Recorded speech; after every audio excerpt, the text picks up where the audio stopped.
Have you ever looked around and wondered, why am I still carrying the weight of things that stopped mattering years ago? If you're past 60, you know what I mean. Life starts whispering to you, quietly at first, then louder, telling you it's time to let go of certain things. In today's video, we're going to talk about the powerful freedom that comes after 61.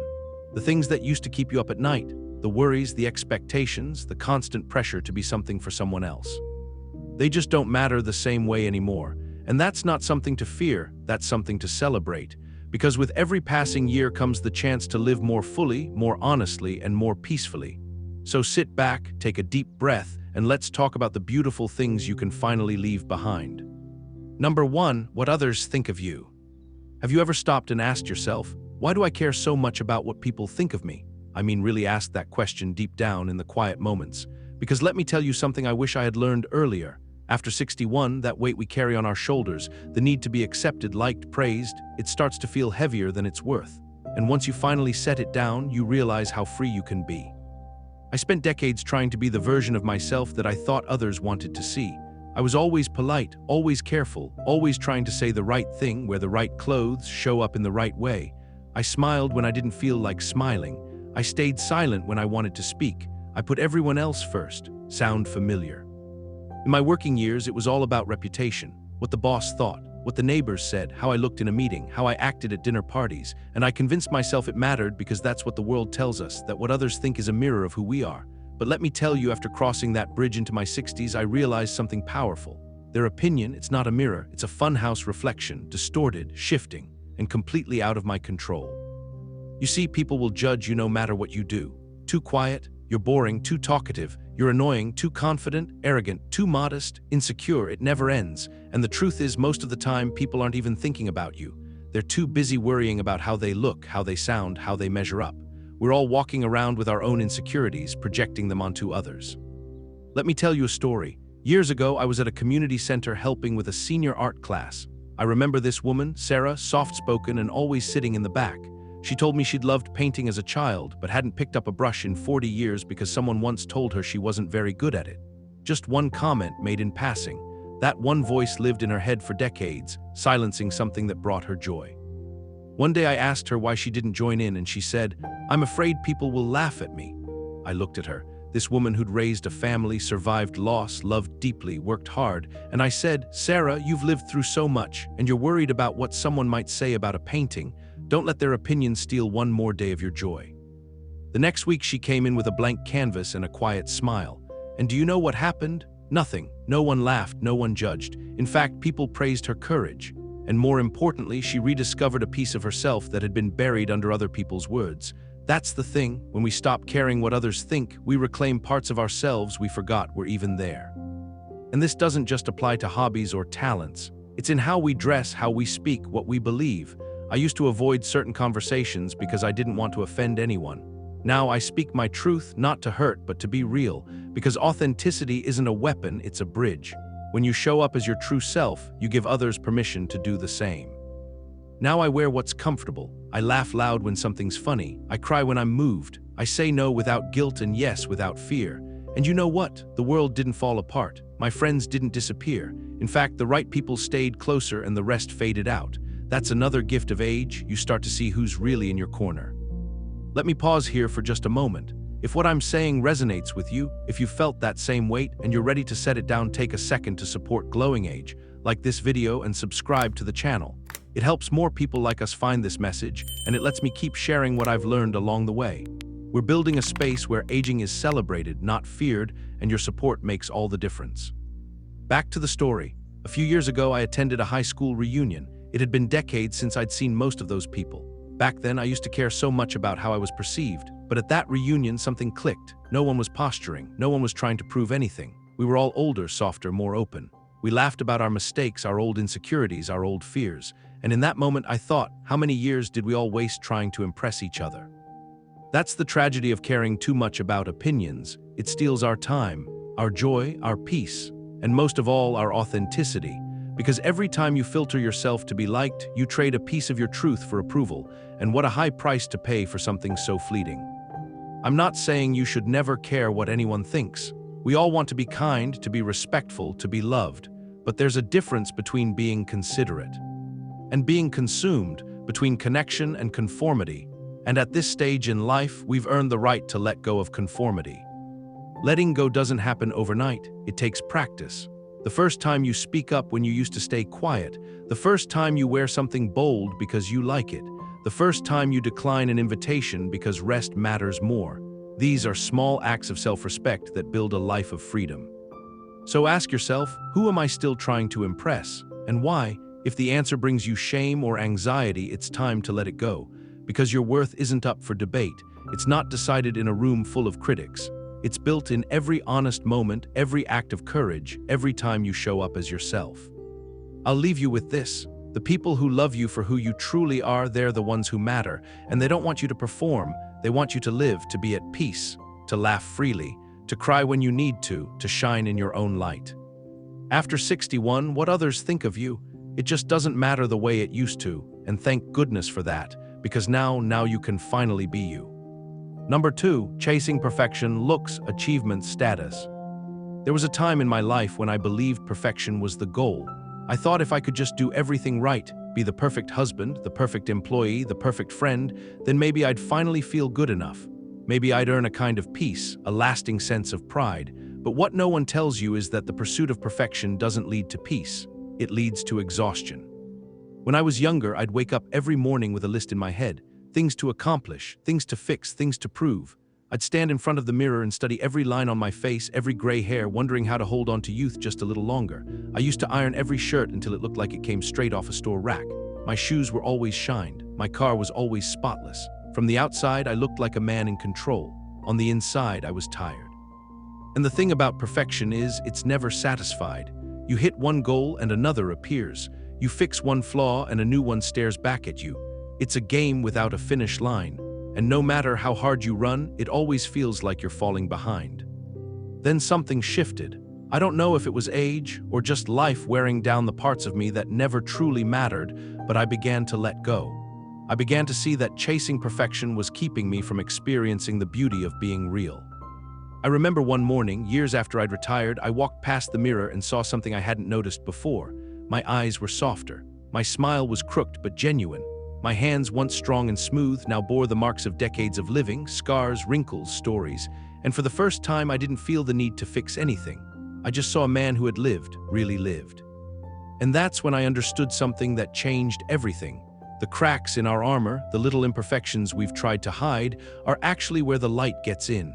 They're proof that we've endured, that we've learned, that we've loved. Let me share a story with you. Years ago, I was invited to speak at a local retirement gathering. The room was filled with men and women from all walks of life, some former doctors, teachers, factory workers, artists. Before I got up to speak, I sat beside a man named Bill. He was in his 80s and wore a well-worn flannel shirt, suspenders, and a grin like he'd just heard a good joke. We got to talking, and I asked him what he'd done for a living. He told me he'd been a carpenter for over 50 years, built homes, furniture, even a church. I asked him what his proudest accomplishment was, and he paused, then said, "None of the houses. It was finally building a life I didn't have to pretend to enjoy." He went on to tell me that in his younger years, he used to work himself to the bone trying to impress clients, make a name for himself, be the best. And he got there, awards, recognition, even his face in a local magazine. But he said it never filled the hole inside him. It wasn't until he started focusing on what really mattered, his marriage, his kids, his garden, his Sunday walks, that he felt whole. Perfection, he said, is hollow if you don't have peace. Those words have stayed with me ever since. I want you to think about all the energy you've spent trying to be perfect. All the times you held back from dancing because you didn't want to look silly. The times you stayed quiet because you weren't sure you had the right words. The outfits you didn't wear because you were worried they wouldn't look just right. What if you could give yourself that time and energy back? What if you could reclaim it and pour it into joy instead? Perfection is a mask. It's heavy, it's stifling, and at a certain point you get tired of wearing it. The truth is, people don't fall in love with perfect. They fall in love with real, with stories, with quirks, with flaws that make you human. These days I leave the dishes in the sink sometimes. I take walks in mismatched socks. I wear my favorite old sweater even though it's got a small hole in the sleeve. I laugh at myself. I cry in front of others. And in all of that, I feel more alive than I ever did trying to get everything just right. Let me ask you something. Have you ever looked at an old photograph of yourself and thought, why did I feel so insecure back then? I looked fine. That's the trick of perfectionism. It robs us of the present. It makes us blind to the beauty that's already there because we're always focused on what's missing. But at this stage, you have the gift of hindsight. You can see how little it all mattered. The opinions, the judgment, the comparisons. You can see how much energy was wasted chasing an illusion when real happiness was right in front of you, simple, quiet, waiting to be noticed. I want you to do something today, just one thing. Let go of a tiny piece of perfection. Let your hair be a little messy. Let the ooze be a little cluttered. Let your laugh be loud and unfiltered. Let someone see the real you, the you who's earned every wrinkle, every scar, every lesson. And if someone doesn't like it, that's not your burden to carry, because the people who matter won't care that you're imperfect. They'll be grateful that you're present. You've lived long enough to know what truly counts. And it's not the polished version of life, it's the honest one. The one where you're no longer chasing an impossible standard, but instead standing still, breathing deep, and saying, "This is who I am." Perfection doesn't live here anymore, and that's a beautiful thing. Number 3, regretting the past. There's a moment in every person's life when they look back and wonder, what if I had done things differently? It might hit you in the middle of a quiet evening, or while flipping through an old photo album, or even just watching the sunset alone. It's that whisper of the past, asking questions you can't answer. And if you're not careful, it becomes a weight you carry everywhere you go. That's the burden of regret. I've known regret, I've sat with it, I've let it linger longer than it ever should have. And let me tell you, it doesn't age well. The longer it stays, the heavier it becomes.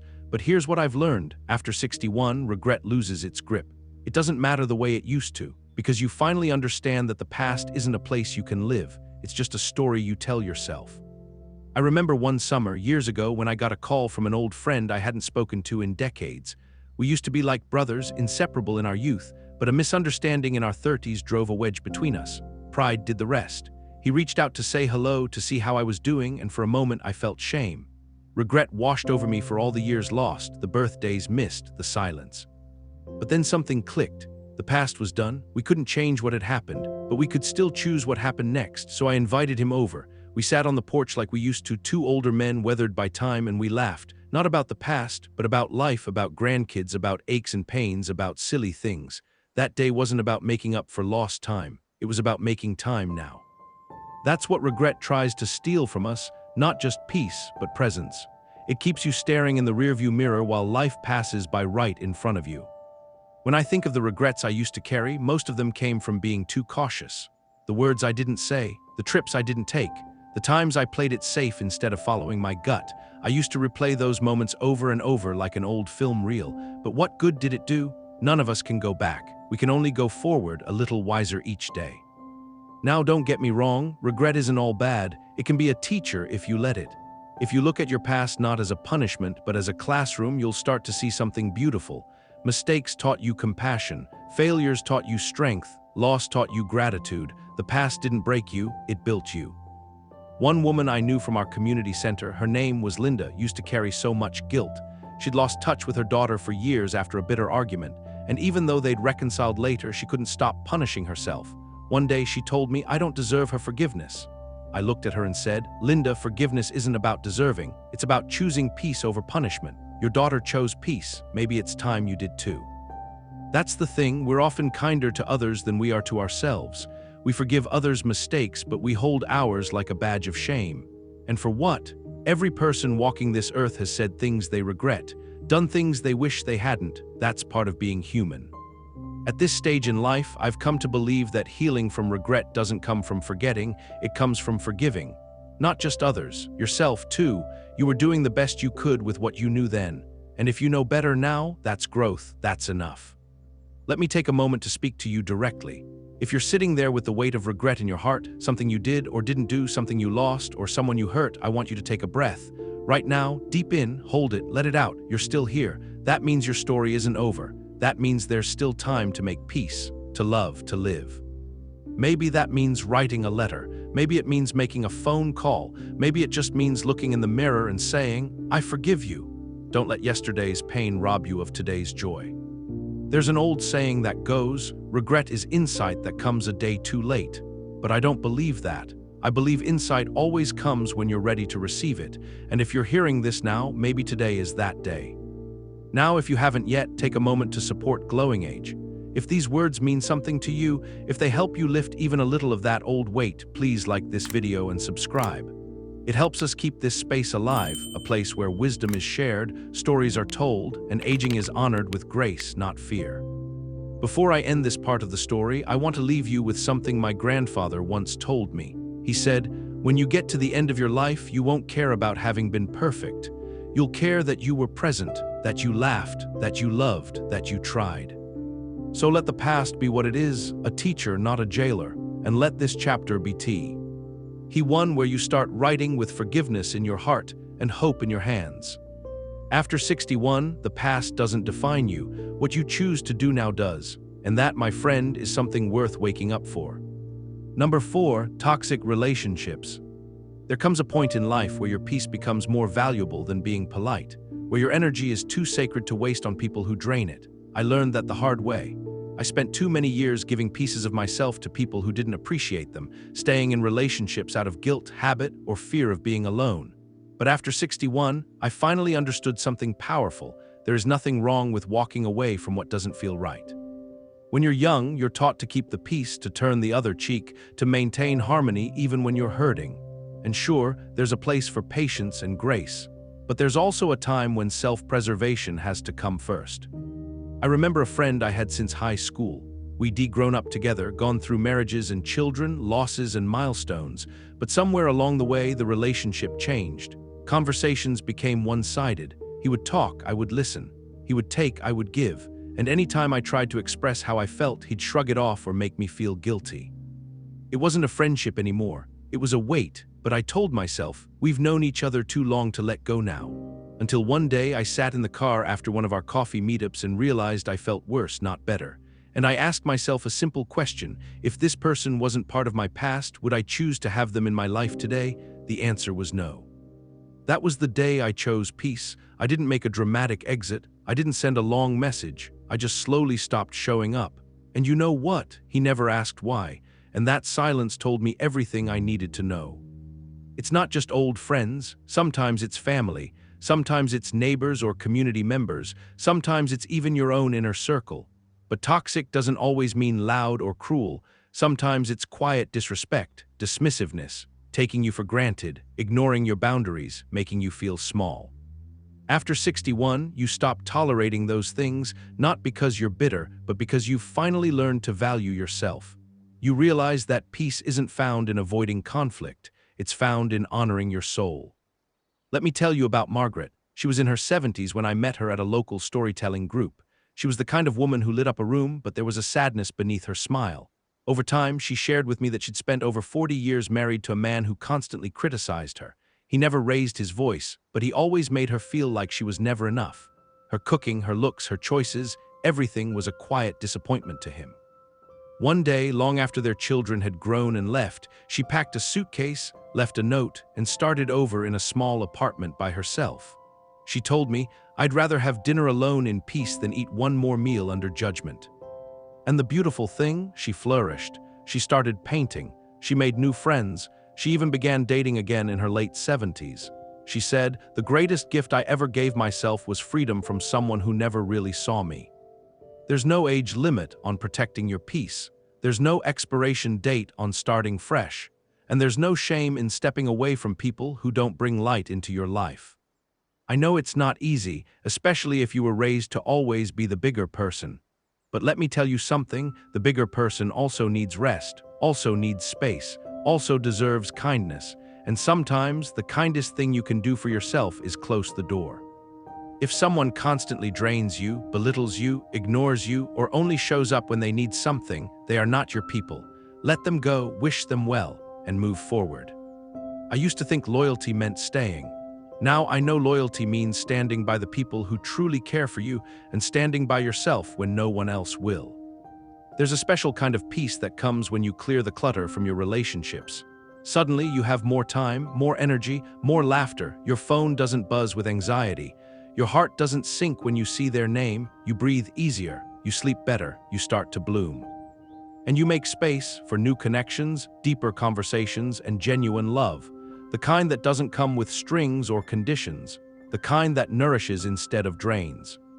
If this speaks to you, if you've been holding on to a relationship that brings more pain than joy, maybe it's time to ask yourself, what am I really holding on to? And what am I giving up to keep holding on?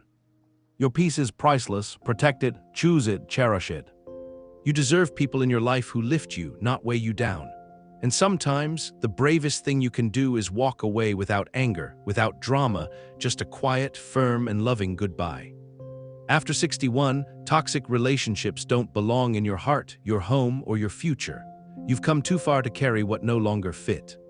The life you're building now. Number 5, keeping up with the world, trends, technology, speed. There was a time when I thought I had to keep up with everything. The news, the fashion, the technology, the conversations at dinner parties that zipped by faster than I could follow.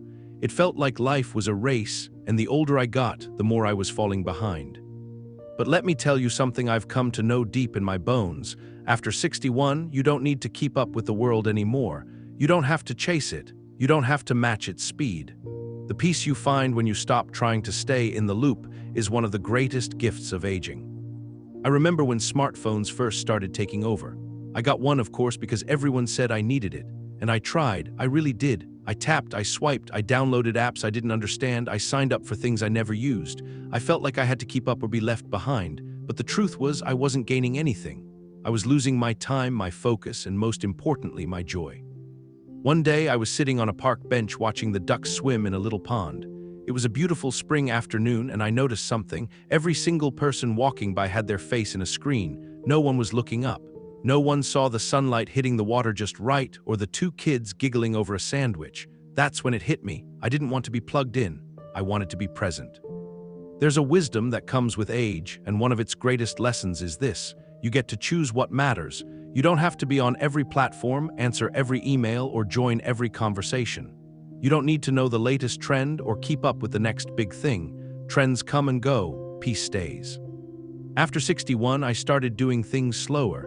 I started listening more and scrolling less. I write letters instead of texts. I make phone calls instead of leaving voice notes. I read paper books and I take walks without earbuds. People say that makes me old-fashioned. I say it makes me free. Let me tell you a story. My grandson once asked me why I didn't have a smart home, you know, the kind where you talk to a machine and it turns off the lights or starts the coffee pot. I smiled and said, I already have a smart home, I just use my hands. He laughed, but you know what? That coffee I brew by hand every morning, it tastes like a ritual, not a rush. That light I switch off at night, it reminds me to pause, to reflect, to breathe. And that's what we forget in the chase to keep up. We forget to breathe. We forget to be.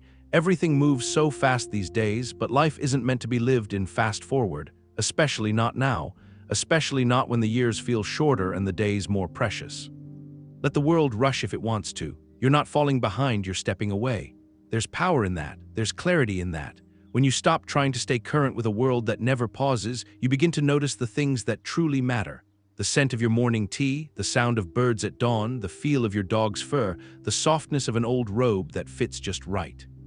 And you know what happens when you slow down? You remember who you are, not who the world says you should be, but who you've always been, the one who finds joy in simple things, the one who values real conversations over rapid replies, the one who still believes in handwritten notes and shared meals. Let me ask you this. When was the last time you sat in silence, without a screen, without noise, just you and your thoughts?